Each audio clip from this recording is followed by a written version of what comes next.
I found 6 trading data providers that'll save you $34,000 per year. Now, why do I say $34,000? Well, direct market data can cost $34,000 a year if you're going professional. And in this video, I'm going to show you versions of that you can get completely for free so that when you're starting out, you don't have to have any of these sort of crazy expenses. Now, if you don't believe me, while pricing on NASDAQ and multiple different exchanges do normally remain hidden, they don't publicly say how much they're going to charge. Most of the time, if you actually do like a sales call with them or you have contacts, most of the time they'll be charging around $2,000 to $3,000 per month, sometimes more depending on the firm and what sort of data they need. My earlier years of trading, I've always wondered, and maybe you've wondered as well, how do you get quality market data without paying thousands for it like this? Now, I used to assume you'd only really get professional data at this premium price, but there are workarounds and there are data providers you can use for certain use cases that I'm going to go over in this video. But I did used to think that if you wanted to build, proper strategies or proper strategies that are going to do, proper backtesting or algorithmic trading, you're going to have to use Bloomberg or direct exchange feeds that can cost a lot of money. But after building and testing hundreds of strategies over the past 6 years, both for retail traders and also even for funds, I have made some discoveries. Like, there are some free data providers that can match paid services for 70% of the use cases, and how the best data isn't always actually the most expensive. Sometimes it can just be based on the provider. Now, in this video, I'm going to go over 6 specific providers you can use to replace $34,000 per year, both for free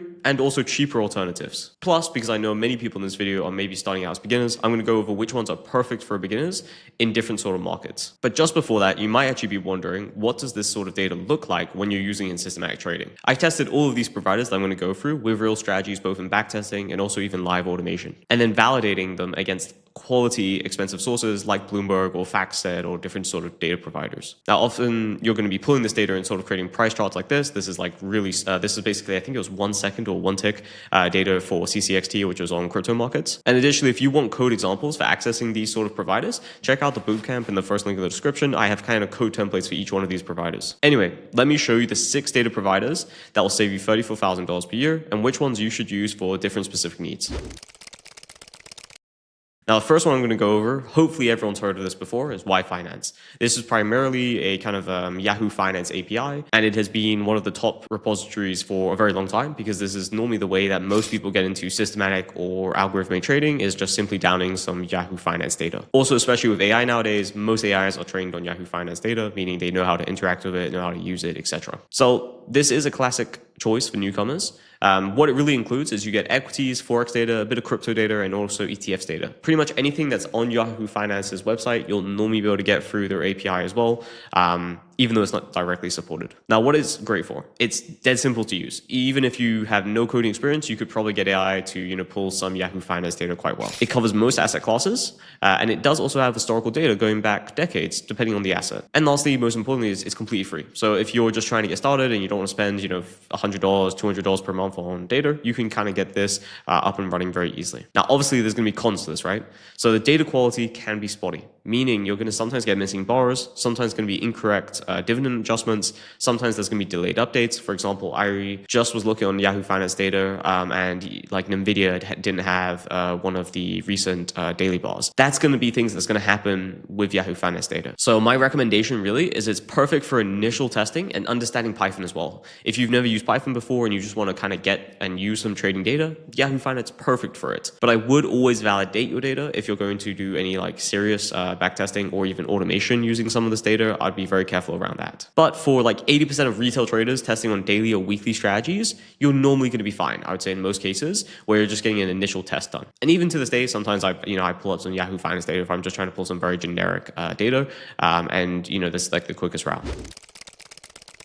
Now, number 2 is Pandas DataReader. Most people haven't actually heard of this one. It is slightly outdated, but it can be useful for specific use cases. What makes it different to like Yahoo Finance data, for example, is it connects to economic data sources, not just price data. So you could get things like Federal Reserve economic data, you could get World Bank data. They have a lot of different things you can look up and kind of read through. And for each one of these, if you're not too sure where to like find out information around it, just simply type in the name into Google and it will normally pull you up a page with their pip install, and it will give them documentation and general information around it. Now, as with Yahoo Finance, this one's completely for free. My recommendation here is if you're trying to implement some kind of economic trend data and you're on a budget, or you're just kind of testing that, or you're trying to build maybe a small project, this is a great one to use just to kind of get started.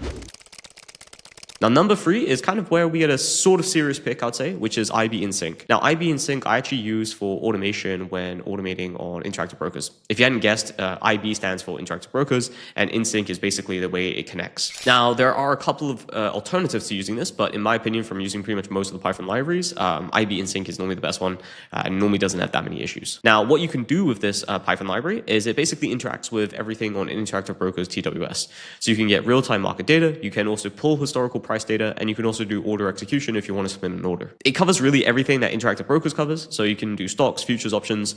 They do have sometimes a bit of annoying ways to connect to these different asset classes. They're not always the same, so just keep that in mind. Now, the requirements, you will actually need interactive brokers accounts. Now, this could be a demo account. You could like download a demo TWS just to get a general idea, but I'd probably recommend just actually creating an interactive brokers account, funding it with a small amount. But I do believe last time I checked, you can have it unfunded and still connect and work. But obviously, if you're going to have like actual live market data, you're going to need to be paying for that market data through TWS, and you'll be able to just connect it through this Python library. You also will need it running when you're trying to pull data from TWS, which is the platform IB is using. So it's going to need constant connection. Now, this is pretty powerful for a lot of beginners because you can backtest and also execute live with the exact same data source. And most of the time, there shouldn't really be any discrepancies between backtest data and live data. Now, a catch here is you're having to keep TWS open and connected. It can be finicky with connection stability, and you don't really get the most data further going back. Meaning, compared to like, let's say Yahoo Finance, at least from the beginning of this list, that can have decades of data. IB is not going to have decades of data on most particular tickers. So that's just something to keep in mind. You're not going to be able to backtest as much data with it. My recommendation is if you already have an interactive brokers account, this is definitely a no-brainer to get started, just to test it out, see how it works,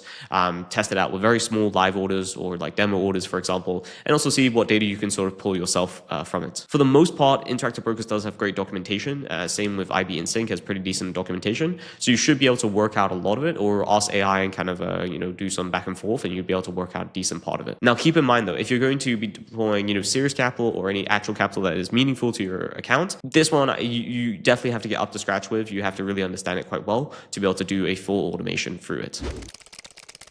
Now, next is Polygon. This is my main pick. I probably talk about this on most videos. Polygon is my favorite for clean and reliable data. They offer most markets, so stocks, options, forex, crypto, etc. Now, I will be transparent. The main one I use is for stocks. I don't really use the other offerings. I've tried their options data. It's okay.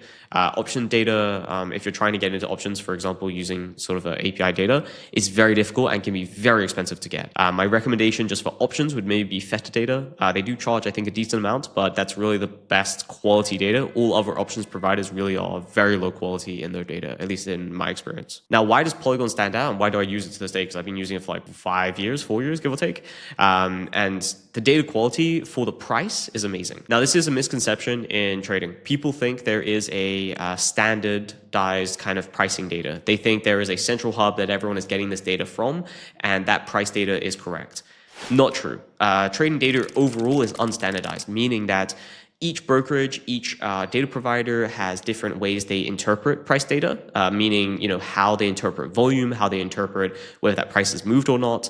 Now, obviously, day to day, most of the time they're going to sort of line up, and depending on the liquidity of that market, meaning how much volume is coming through, most of the time they line up closer and closer and closer. But if it's something that's kind of illiquid, you could definitely have one data provider saying one price, and it's completely different on the other data provider. So please keep that in mind. You're not going to ever really get perfect data in trading, and if you are trying to get to that pinnacle of 99.99% accuracy, that's where you're going to have to be paying $34,000 per year to get that sort of quality. But for most retail traders, you're not going to need tick by tick or those sort of crazy levels of data because you're not doing market making or things like that. If you're executing a daily strategy or a 5-hour, 4-hour strategy, you're not going to need that sort of tick data. So that's why most of the time for me, Polygon's perfect because they've got proper split and dividend adjustments, they've got reliable aggregations, they've got great fast API response times, and they got great endpoints.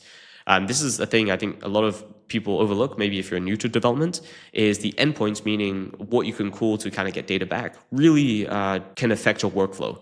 For me, Polygon has a couple of great ones like aggregated daily bars and also some great snapshots, which mean you can pull a lot of data very quickly in a very efficient manner. Whereas with other providers, you'd have to do an individual call and loop that like 100 times to get all that data, which isn't a very reliable process. Also, it just takes a crazy amount of time. So Polygon's great for those sort of things. Also, they're quite reasonable with pricing. You can start for free, but they got a really small amount of API calls per minute, which is 5. Or you can pay $29 per month and get unlimited calls per minute, basically, and you can get a lot more data. You get 5 years of historical data. So this is normally what I'd recommend, because $29, at least in trading terms, you probably lose more on an individual trade than $29. So I'd say it's always worth it. Now, next is Alpaca PY. So this one I've heard friends use quite a lot. I've tested it a couple of times, but I don't personally use it full time. Like I use Polygon and IB Insync quite full time, but I don't use this one as much full time. At least from what I understand, Alpaca is primarily like a mixture between a brokerage and an API, meaning that you can have an API that sends off orders and they send off that order for you. And it's also like commission free, I believe. And they've got a couple other different benefits. Now, the one thing I did enjoy from their offering is they try and be all encompassing. They've got quite a lot of things that you can get started with very quickly. And they try to provide you with all the basics that you would need to get into, let's say, algo trading. However, I would say the limitation for me is that with anything, and at least for me for coding, I like to be in control of the development side of things. I like to know all the assumptions being made. I like to know what assumptions I'm making myself. And when you're going through a provider like this, sometimes that can get a bit unclear. And that can cause sometimes issues. So I would recommend to try it out. They've got a really decent free tier that you can try out and pull some historical data and also send off some orders. But if you're trying to do, depending on the strategy, I wouldn't always recommend it. If it's going to be lower time frame strategies, if it's going to be something that's more complex, meaning you've got a lot of logic or you're combining multiple different data sources, wouldn't really recommend it. Sometimes if it's a very simple strategy, then yeah, maybe I'd recommend going through Alpaca. Just depends on the case by case, but definitely something worth to check out. Next, we've got Binance data. So Binance is my go-to for crypto data, and it's completely free. And that is one of the big benefits around trading crypto is for development side of things, you are spoiled. You have amazing documentation, you have amazing APIs that's primarily all free, and you have an amazing amount of data you can go through. And Binance is probably one of the most liquid, and also they have the most historical data for the most part, at least for free. It's what I use to connect real time to market data via the WebSockets. You also have candlestick data for really any time frame. You've got aggregated trades, and it supports everything that's on Binance, so all crypto pairs. You can also do perps, you could do spot, meaning the underlying, you can do the derivative. Both of those work perfectly. Now, I use it primarily because they have the deepest liquidity. In crypto, the biggest issue with pulling data is because there's so many different exchanges, right? And each exchange has different volume. You normally are going to get differences between those exchanges, or very small differences sometimes. So what you'd normally want is to pick the one with the deepest liquidity, because that's going to be the most, let's say, accurate data on that standpoint. So that's why I normally go with Binance, and they also have very clean data quality, and they're also up most of the time. In case I didn't mention it, you don't even need an API key to connect to Binance. You can just go through their open API, and you can just download historical data very easily through it. This is great for backtesting. This is great for developing strategies overall on crypto, and this is also quite easy then to execute on Binance, for example, using their API. The only limitation here is obviously it's only really for crypto. So no stocks, no futures, no Forex, anything like that.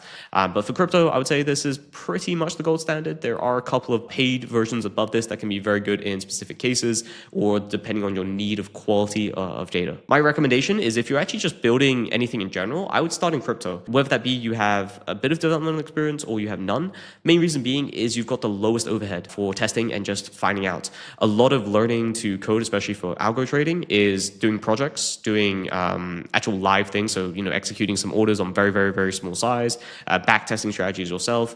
And for that, most of the time when people are starting out, they don't want to have a ton of overhead like data costs, etc. And for the most part, crypto is one of the better places for documentation, also learning resources. There's a lot of people using it. The only downside, right, is that obviously crypto is a bit more volatile there. It's going to depend on what strategies you're executing. But for at least just learning, I would say it's a really good place to start out. Now, one thing I want to remind everyone with this video is that these are all meant for beginners. If you're starting out and you don't want to spend a ton on data, these are great resources for that. But if you are needing to get the highest quality accuracy, or if you're needing, completely survivorship bias free data, all those sort of things, that's when I'd recommend moving over to paid options. Normally those paid options, what I'd recommend is Polygon, very cheap and very affordable, and also very good quality data, also survivorship free data. For crypto, I'd still recommend Binance or Hyperliquid. Both of those are great options. For options, that's probably going to be Feta data. And then for futures data, that's normally where I would go for a platform like I do through NinjaTrader, just because futures data, to get really high quality futures data, you normally have to pay professional fees, which is going to be around at least $1 to $2 per month. And normally you can get away through that by just using a platform like NinjaTrader, and then you're licensing data basically from them for, maybe $50, $20 per month. So that would normally be my main recommendations. But of course, if you want code examples for all of these providers, I actually have them with setup instructions in the bootcamp, which is linked in the description below. Feel free to check it out if you want help with using any of these data providers.